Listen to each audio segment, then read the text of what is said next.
As the West Indies women stride forward in the defense of their World T20 title, you all realize that both the West Indies men and women won their respective World T20 titles at the same place on the same day back in 2016.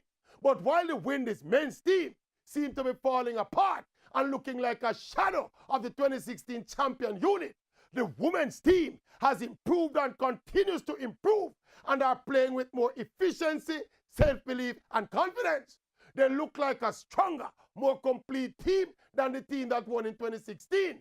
Stefani Taylor and their charges are not just playing good technical cricket, whether it be batting, bowling, or fielding, and they are playing smart, cerebral cricket. Added to that, the women are playing with tenacity, fight, and heart, qualities that seem to have deserted their male counterparts. So we are saying more power to the West Indies women, and they are now just 2 wins away from completing the defense of their title. We wish them good luck in the semi-final and the final when it comes.